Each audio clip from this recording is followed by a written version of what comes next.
with a new city council, we must admit there is a new level of expectation for the city. We don't run away from high expectations. In fact, we draw energy from them. Well, that's Mayor Bruce Harrell talking about what's expected from him and the Seattle City Council in his State of the City address this week. What indicators about policy can we draw from this speech, if any? And also, what's next for Council President Sarah Nelson as she steps into her role with a majority of support from her peers? Plus, what's in the state's new budget proposal, especially when it comes to transportation? And also, what changes can we expect to see in our region's homelessness crisis? Well, all this and more this week on Seattle News, Views, and Brews, your coffee break political podcast. I'm Brian Callanan. I'm a host on Seattle Channel. The views expressed here are mine, and I am with my co-host David Croman, City Hall reporter for the Seattle Times. So here we are, David, a week into spring training.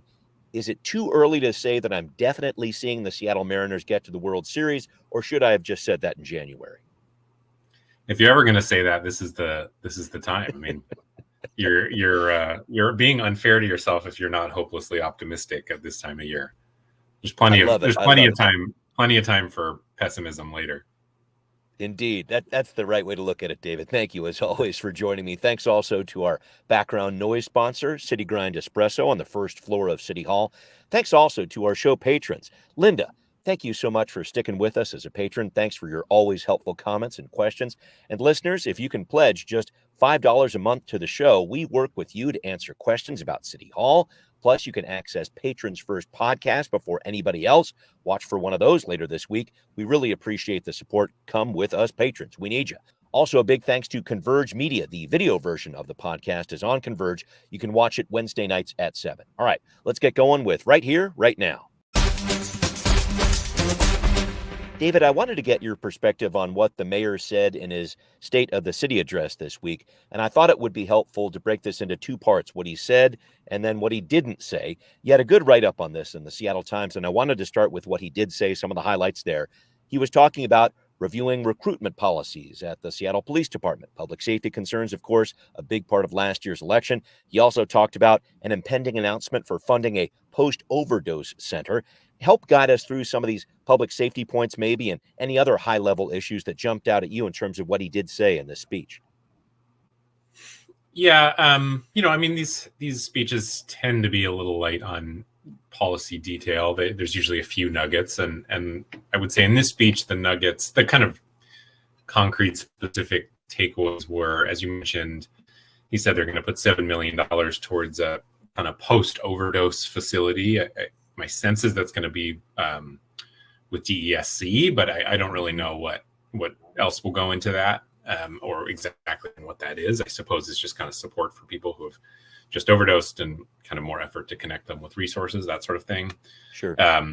He also said that in the coming weeks, he will unveil his proposal for the comprehensive plan update. That's I don't know if I'd call that news exactly because it's already late, but it is noteworthy that we have a timeline put on it at this point. And then he also said, in a few weeks we could expect some proposals on the transportation levy. Similarly, right. Something that maybe we would have expected to see already, but now we have a timeline. And then I would say also, I don't know if this is, I also don't know if this is news exactly, but he was the clearest I think he's been that when it comes to closing the budget gap, he does not foresee or support any kind of new taxes. If you had been really kind of listening or paying attention, especially with the new council, I don't think that's a surprise. I would have been more surprised if he pushed for some new tax, but it was the clearest he has put it yet that he is actually opposed to that approach. Right. And I guess I wanted to go down that path with you next in terms of what he did not say, which was he did not say that he was into this idea of gathering new revenue of any sort. And the quote that you lifted that I thought was a great one was this: passing a new or expanded tax will not address the fundamental issues needed to close this gap in the long run. We've been talking about this gap for a while here on the podcast for several months, somewhere in between $200 million and $230 million. And to me, it just kind of appears the mayor is kind of closing off some doors here, not only saying no to new sources of revenue, but maybe also saying no to the idea of expanding any taxes like the Jumpstart payroll tax, which was one idea floated around last year. What do you make of what he said there specific to that issue of raising taxes or not raising taxes, I guess, in this case? Yeah, I mean, it tells me that, again, I don't know that that was ever really on the table, especially with this last election. It was fairly clear that these members ran, they never totally shut the door on exploring some kind of new revenue source, but they always framed it as the very last resort, which I think was teeing up cuts over new taxes. And so when this sort of city council people won, I think that was pretty well taken off the taken off the table. So yeah, I mean, as far as his comments about sort of fundamental issues, I think that's a reference to there were a lot of programs, especially with a lot of COVID funds, that were funded on sort of one-time basis, and now that COVID federal money is gone, some questions about sustaining that. The real question for me around this is around the Jumpstart tax, which is, they've used it to plug some budget gaps in the past at about $85 million. But I think there is some discussion and temptation, at least in this city hall, to basically take that entire sum, which just so happens to almost exactly equal the budget deficit, and paste it onto that budget gap, and kind of presto, you've solved the problem. I don't know. I think that's certainly on the table. I don't know if they'll go that direction, though. Right. That would certainly soften the blow potentially in terms of some of these different cuts they've been considering. So, yeah, I'm not completely sure on that either. But I thought it was as you say, it's a very high level type of speech that mayors put out when they put out these State of the City addresses here. Any other observations from it, David? It felt like again, a lot of aspirational things were said here, but any other things jump out at you from the State of the City address? Yeah, I mean, I think as we've talked about before, there was some acknowledgement that there are high expectations on this city hall. That they ran. It's the most unified city hall as far as sort of philosophy as that I can remember, and that on the one hand is good for the people who won, but it does mean that there's nowhere to hide on these problems that. They have ran on being change agents, and then they all won, and they have all the power in the world at City Hall. And so I think there was a line there. I don't have it in front of me, but Mayor Harrell sort of acknowledged that those expectations were there in his kind of Harrell fashion. Said we embrace those. It's sort of raw, sportsy, but it's true that this is a different city council and a different city hall, and there's no kind of progressive boogeyman anymore. I mean, this is who we have here. Yeah, we don't run away from high expectations. In fact, we draw energy from them. So thank you, David. Yeah, there you go. Good poll there, and I wanted to make sure that we gave some highlights to that. But I did want to talk about, I guess, kind of this power shift within City Hall, and talk about this piece that you wrote about Council President Sarah Nelson moving from a role of outsider last year on the losing end of a lot of different votes to someone who's very much in charge as the leader of the council. The point that interested me the most about your piece was that she didn't really have a good relationship or any relationship with her colleagues on the council over the past few years. It seemed like they worked around her rather than with her. Is that the right way to describe how she was talking to you about this? Yeah, I think so. And some of it does have to do with that they were so remote, and so there wasn't a lot of person-to-person interaction. But it was a city council that had clear ideas of what it wanted to do, and on a lot of occasions, as I think I pointed out, that was against what Sarah Nelson wanted to do. And so, they just didn't need her vote. And so they would work around her. And, I think that's true among the members there, and also true among the kind of outside advocates who were pushing for change. That, they wouldn't even really bother to take meetings with her because she wasn't a key vote. They only needed 5, and they easily had 5 a lot of the times. What's just sort of interesting about this shift to me is, to go from that status of somebody that is fairly easily worked around to running the place essentially is kind of a whiplash, and really for me kind of symbolizes the change that has come to City Hall. Yeah, and I wanted to press a little further on that and just talk about what type of leader you think she is going to be here. I thought it was actually a little chilling when John Scholes of the Downtown Seattle Association told you Sarah Nelson wasn't afraid to lose on some votes in the past as a way to build up to a win as the new council president. And then he said she's not there to be liked. What did you draw from that? What kind of leader do you see her shaping up to be? I just wanted to draw attention to that comment and see what that means in terms of her future there and how she's going to lead. Yeah, I mean, I think it's kind of what he said, which is over the last 2 years, she has taken some votes that were pretty unpopular among her colleagues and among people in City Hall. We have landlords, seen different rent issues. Yeah, a few things. Yeah, we have seen members. I can think of quite a few people who have changed their votes at the last minute because they felt the pressure to do so, or there is a certain amount of pressure in City Hall to go a certain way, and love her or hate her, Sarah Nelson was pretty consistent in her votes, and as a result was on the losing end of a lot, and so I think her and would say things publicly, kind of casting aspersions and accusing some of the kind of labor influence in City Hall as basically underwriting legislation. So she for a couple of years was really not that well liked because she said some fairly unpopular things among her colleagues and said it frequently and voted against what they wanted to get done. And so I think Scholes' point is basically she was doing that. That was hard, and she got a lot of criticism for that at the time, but she was doing it in service of where she is today, and look where it's gotten her. That after a couple of years of some kind of unpopular votes, she kind of basically waited out her colleagues, and again, this isn't a qualitative statement about whether it's good or bad, but she was vindicated to an extent because now she's the president of the very body that she was an outcast of just about a month or two ago. Yeah, such an interesting dynamic there. I'm really looking forward to seeing how she turns into as a leader, and we shall see as the committees really just get started up here in the month of February. So a lot more ahead with that. David, thank you for that. Well, up next, folks, I did want to talk about the spotlight we are continuing to shine on what's happening in our state capitol. A new budget proposal rolling out this week, and specifically a new transportation budget and how it might impact you and how you vote. Details on Now Hear This. Lawmakers in Olympia rolling out their budget this week, about $71 billion total in the supplemental operating budget, with about $1.9 billion in new spending.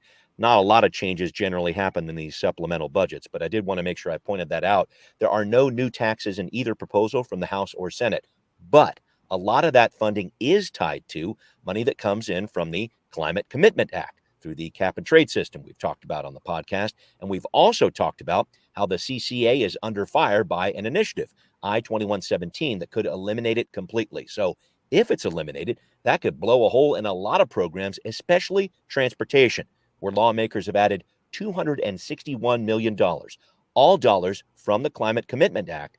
That would go towards our lagging state ferry system and getting 5 new hybrid electric vessels online. Here's what Senate Majority Leader Andy Billig said about the CCA and what happens to transportation if it's taken away. So what's going to happen is we're going to have to reprioritize everything in transportation, and that's why basically, everything in the transportation budget, which is already a budget under a lot of duress, will be in question if the Climate Commitment Act fails. David, I wanted to talk to you about this for a few reasons, including your background as a transportation reporter and your life as a ferry commuter. What do you make of what the state is presenting here, tying this investment in ferries directly to the Climate Commitment Act? It seems like some pretty big-time political gambling to me, but I wanted to get your take on this.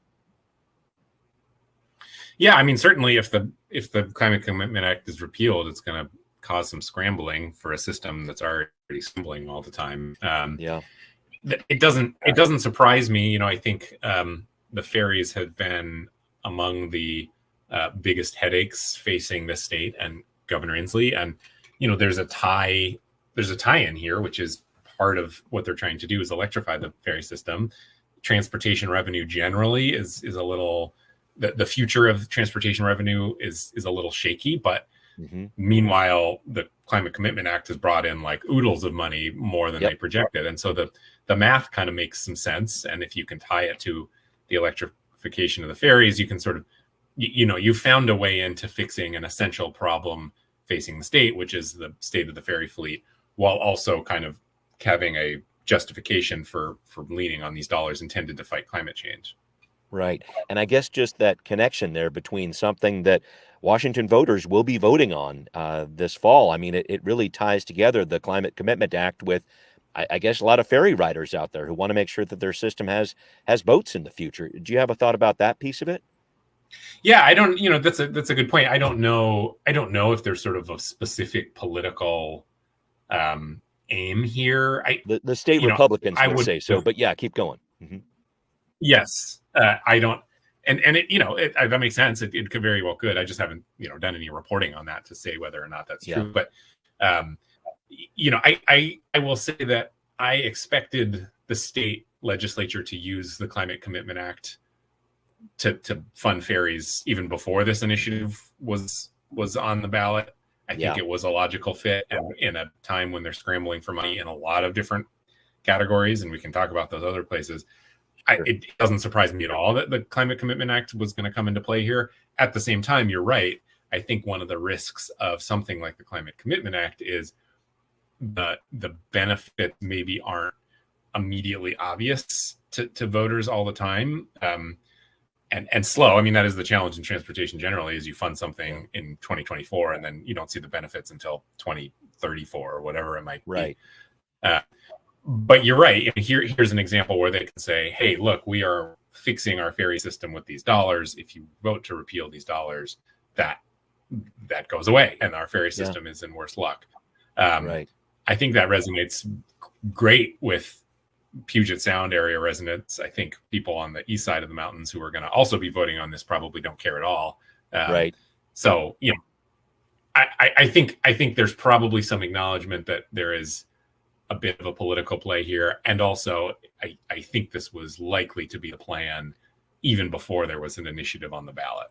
That's fair. That's fair. I wanted to make sure I pointed out we are also hearing that the legislature will hold hearings on 3 non-budget related initiatives presented by Let's Go Washington. Remember, there are 6 of them that they have presented to voters for this fall. So the parental rights on sex education measure, the police pursuit proposal, the state income tax initiative. They're going to hold hearings on those, the legislature will, but these initiatives covering the Climate Commitment Act, the Washington Cares long-term care measure, the capital gains tax, they're going to allow those to go to the ballot. I think there had to be some sort of response to these from the state legislature here. What do you make of how they've kind of split those up, David? Yeah, I mean, I think, I don't know, I don't know exactly what their calculations are. I think they figure, maybe those are the issues that if they make a change to a proposed initiative at the state level, that also then goes to the ballot. Yes. Mm-hmm. There's some kind of questions around where that line is about how much it has to relate specifically to the initiative before it goes to the ballot. But, I suppose those are the issues where the legislators who do not want these initiatives to pass figure, maybe it makes sense for us to put our own proposal next to it and sort of set up the fight in that way. I know that was an issue a couple years ago when that sex ed measure was in front of voters. So we'll see what the legislature does this time around. I just thought it was very interesting to see this as we await a flurry of activity over the next couple of weeks here. We're not too far away from this session wrapping up, so watch for some more budget activity over this weekend, especially when it comes to transportation. And then the long days are ahead for the state legislature coming up next week as they really start hashing out some of these issues and the bills that they have presented. Are they going to live? Are they going to die? We're going to come back to those and make sure we keep updated on what's going on there.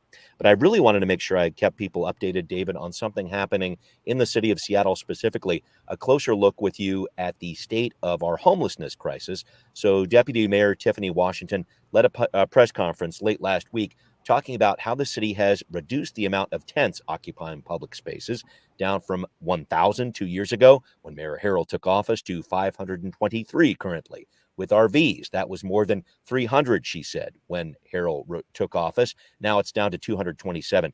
What do you make of these announcements, other than a very early attempt to boost a re-election campaign for Bruce Harrell in 2025? Yeah, I don't know. I mean, it's hard to measure these things, and there's a lot of. I mean, the biggest problem, not the biggest problem at all.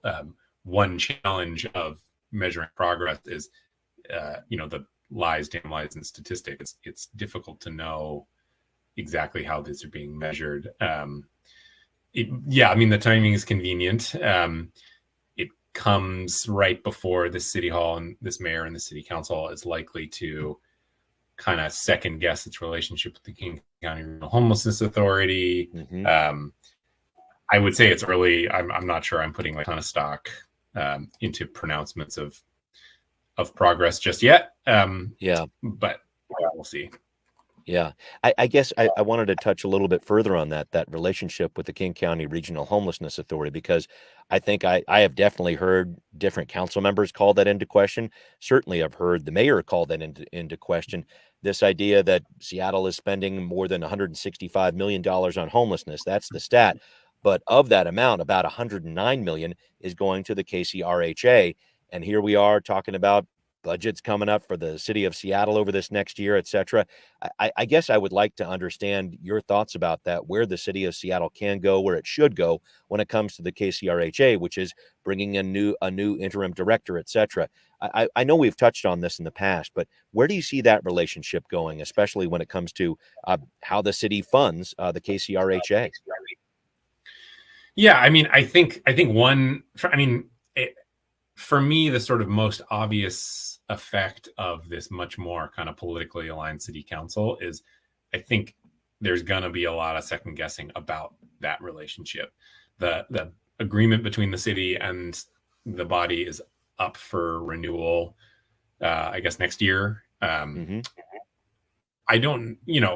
think it's early to say that this city hall will sever that relationship or let the body die exactly. But if it is to continue on, I think what we're seeing now is a fairly serious push for Seattle honestly, Mayor Bruce Harrell, to have a much more guiding hand, I guess is the gentle way to put it, in how that body is run.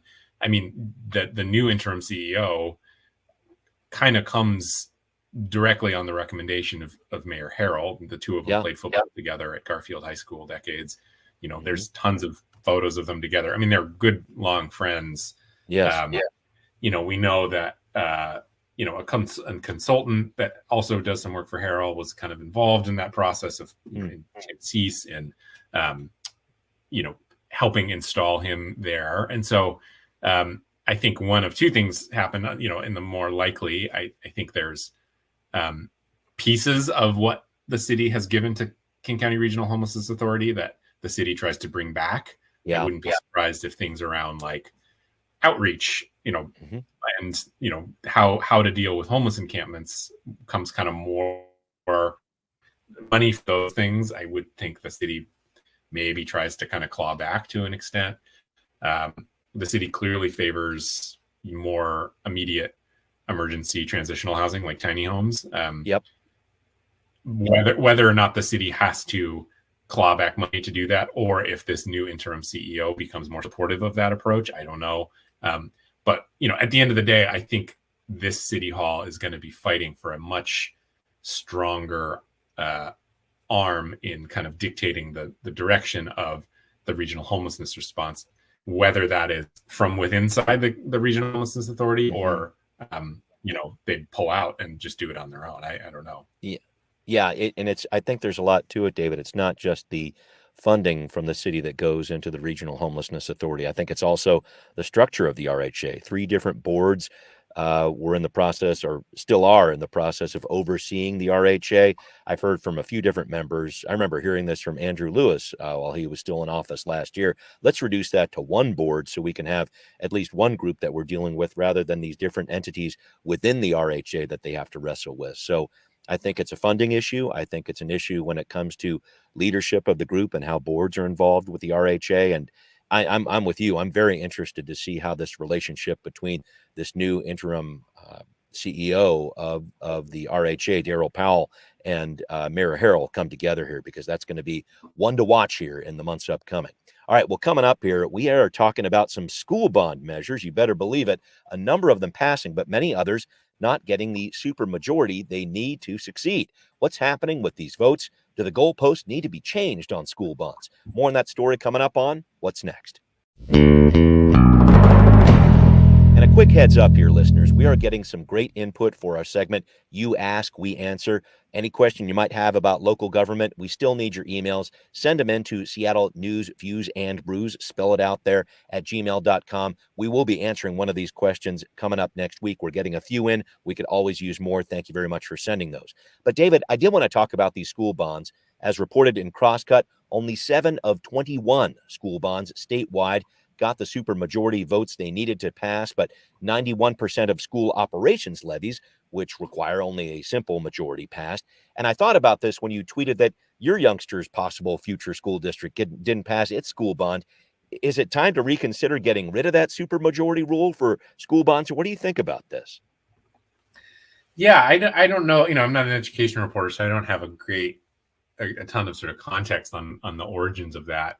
I'll sort of zoom out even further, which is the sort of broader conversation about how schools are funded and built. I think this was a piece that, as far as I understand, was not part of the McCleary, but has come up a bunch, which is it even constitutional that rich areas like say Bainbridge Island, for example, Sure, where I grew up, fairly affluent area, passes its levies basically every time with something like 75% of the vote, therefore has these college campuses that people go to for high school or even elementary school. Meanwhile, in South Kitsap, Port Orchard, that area, they haven't passed a bond in 35 years. And so therefore have, these kind of crumbling schools. And I think there are real questions just about the fairness of that, which is you've built a system where you